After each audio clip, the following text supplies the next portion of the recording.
안녕하십니까. 김필수 자동차 연구소의 김필수입니다. 오늘 주제는요, 클래식카입니다.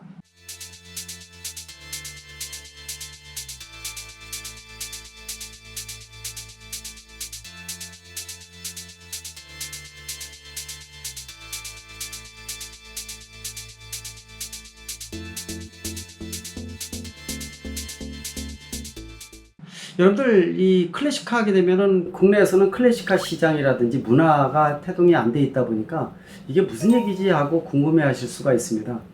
특히 이제 최근에 관심을 많이 끌고 있는 것은 전기차, 수소차 같은 미래차에 대한 부분들, 또 자율주행차라든지 공유경제라든지 또 UAM 같이 플라잉카, 날아다니는 도시명 자동차라든지 이러한 미래 모빌리티에 대한 관심이 굉장히 많이 증폭이 되고 있죠. 그러다 보니까 미국의 테슬라라든지 또 니콜라나 아니면은 그 루시드 에어라든지 이런 모델에 대한 관심이 상당히 증폭된 것은 사실입니다.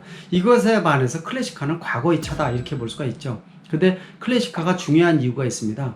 여러분들 아마 현대차에서 가장 프리미엄 브랜드 제기하고 있는 제네시스 보통 지금 6년째 나오고 있어서 최근에 이제 앞으로 한 두세 가지 모델만 더 나오면은 이 모든 이 트림이 형성이 되면서 제네시스 브랜드를 아마 수면 위로 완전히 런칭하지 않을까 이렇게 좀 보고 있거든요. 근데 여러분들 세계적인 명차의 반열에 올라가 있는 이런 모델들을 보게 되면요, 가장 큰 중요한 부분들이 과거를 통해서 미래를 본다는 겁니다. BMW, 벤츠 이런 명품 브랜드에는요 100년의 역사를 가지고 있으면서 과거 어떠한 과정을 통해서 기술 개발이 이루어졌고 지금까지 이러한 명품 브랜드가 탄생을 했다라는 스토리텔링이 굉장히 많이 이루어져 있습니다. 현대차 같은 경우에 제네시스가 자리매김하기 위해서는요 스토리텔링이 필요할 겁니다. 이걸 구체적으로 구현할 수 있는 부분들이 하나의 자동차 박물관이라고 볼 수가 있죠. 현대차는 아직이요 세계적인 6, 7위급의 글로벌 제작사 중에서 유일하게 박물관이 없는 기업입니다. 앞만 내다 보니까 과거를 제대로 정리를 못했다 이렇게 볼 수가 있죠. 강남 삼성동에다 짓고 있는 한국전력 자리에다가 100층 높이의 현대차 GBC 글로벌 비즈니스 센터를 지금 짓고 있죠. 여기에 지금 박물관이 들어간다고 얘기를 하고 있지만은 그거 5, 6년 이후의 얘기라고 볼 수가 있습니다. 지금 현재로서는 현대차가 박물관이 없어요. 그러다 보니까 제네시스 같은 브랜드를 프리미엄 브랜드를 안착시키기 위해서는 스토리텔링이 좀 필요한데 그런 부분이 이어져 있지 못하다는 것은 한계점이 분명히 있지 않나 이렇게 보고 있습니다.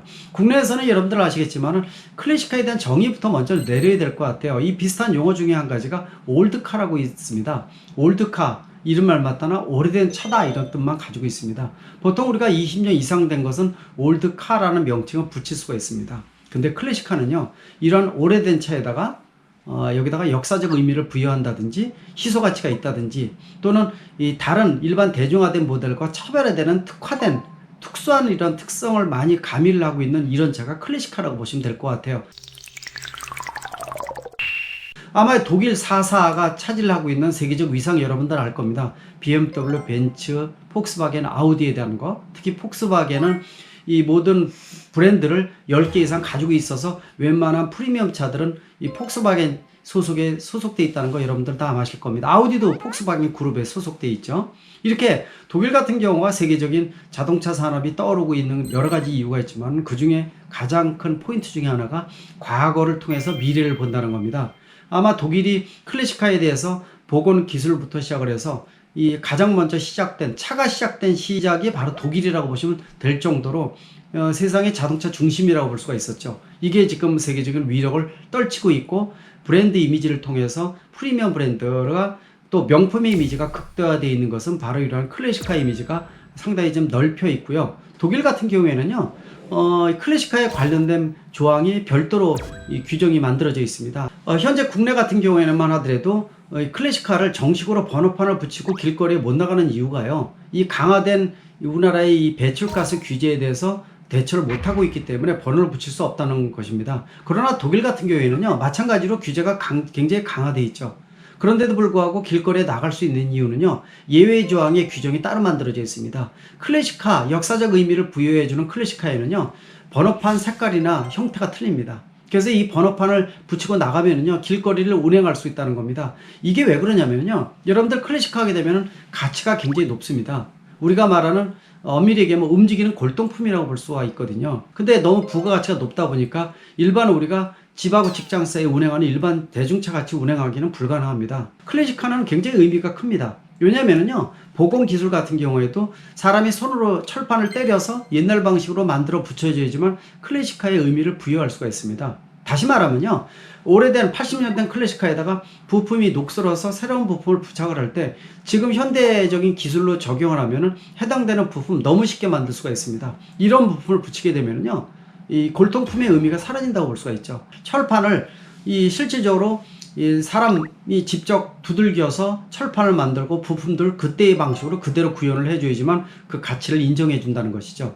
따라서 이 부가가치가 상당히 높은 것은 물론이고요. 또 실질적으로 사람이 직접 한 명 한 명 개입이 되다 보니까 일자리 창출이 굉장히 늘어나기 때문에 일반 기계적으로 자동화되어 있는 설비 가지고서는 만드는 것이 불가능하다는 거죠.